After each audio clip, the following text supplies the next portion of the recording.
The Valley of Spirits had once been alive. Even in exile, the Darkspear had made it their own. Drums echoed through its narrow streets. Children chased each other between market stalls while elders burned incense to the loa. Hunters returned with fish and raptor meat, and storytellers filled the evenings with tales of the Echo Isles. Now, the drums had fallen silent. The market stood half empty.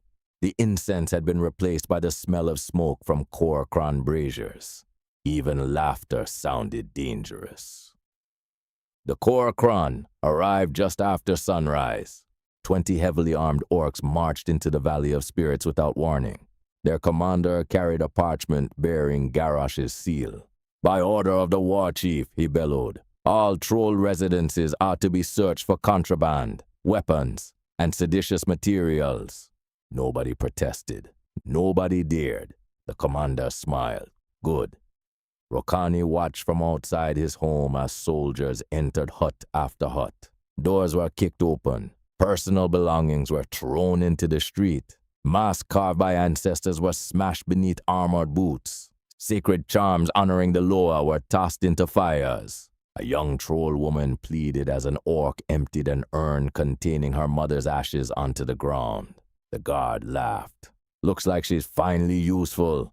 His companions roared with amusement. The woman collapsed into the dust, trying to gather the ashes with trembling hands. The wind carried most of them away.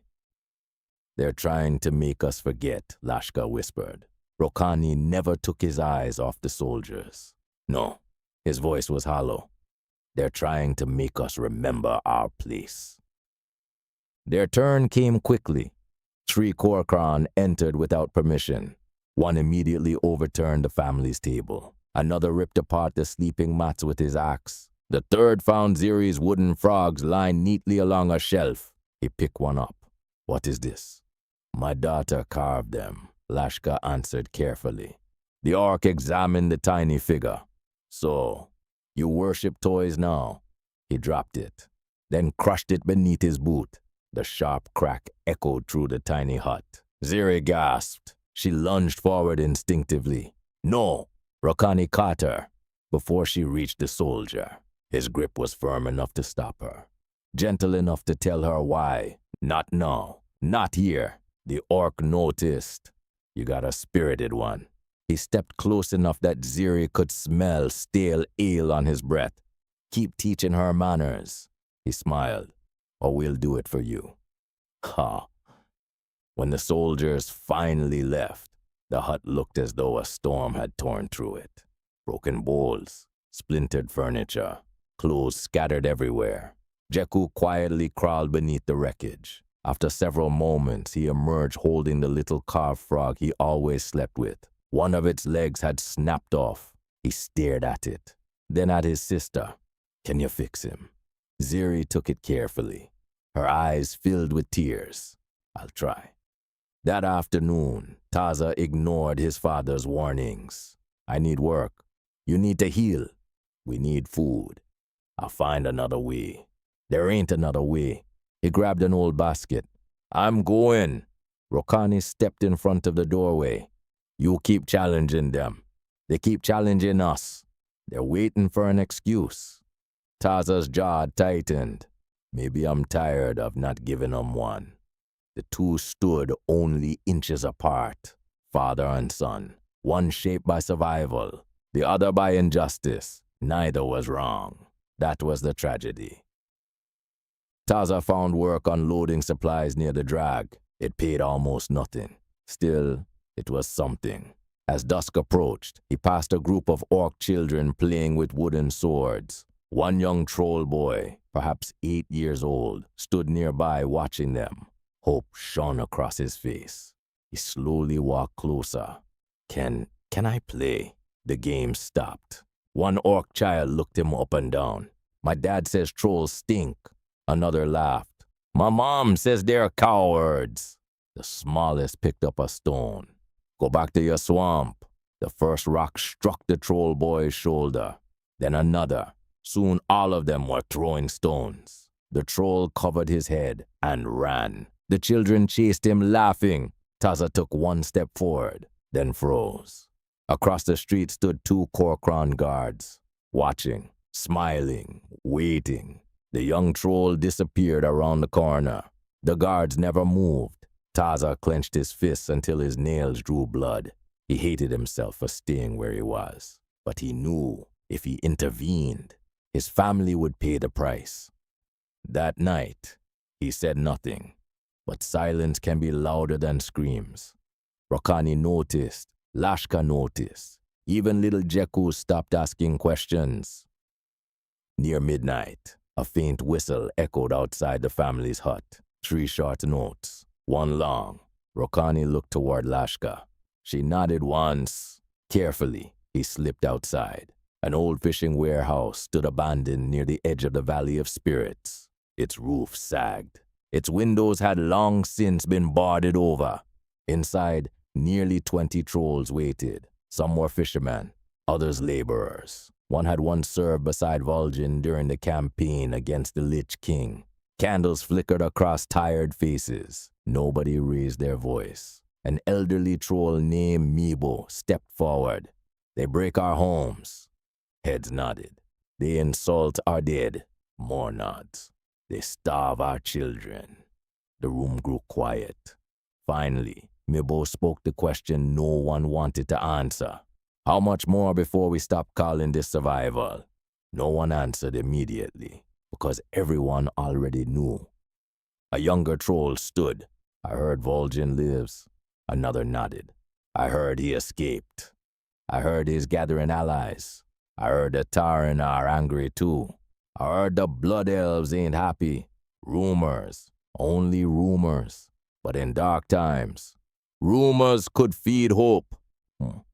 Then the warehouse door burst open. Every candle went out. Steel hissed from sheath. Someone shouted, "Kor'kron!" Panic erupted. Trolls scattered through hidden exits prepared long ago for emergencies. Rokhani grabbed Mebo's arm. "This way!" The old shadow hunter stumbled. His injured knee failed him.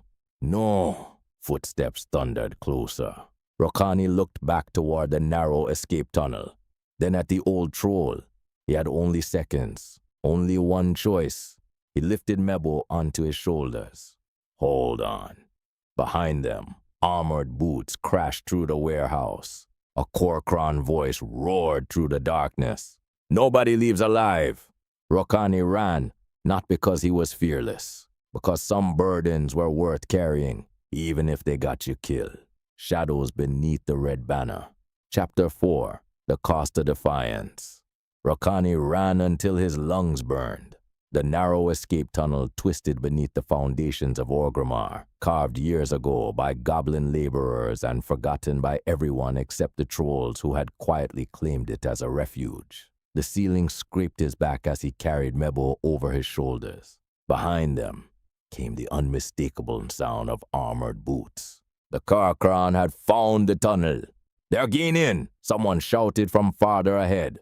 A crossbow bolt struck the stone beside Rokhani's head, showering him with splinters. Another buried itself in Mebo's shoulder. The old troll cried out but bit his tongue before another sound escaped. "We keep moving," he hissed through clenched teeth.